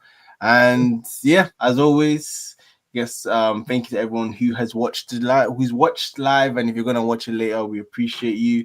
Like I think the next couple of weeks, like I was just saying, it might be a bit different to what we're used to, but once I'm back from holiday, we'll get back into it. As always, if you're interested to join us, then please reach out to me or Major, and we'd love to have you on board. You know, because we're about to go into the crazy Christmas period as well, man. Just games every other week, so we're gonna definitely need some different people on to give their takes and just keep it fresh. And as always, too, if you have any ideas of how we can improve the streams, then please do let us know.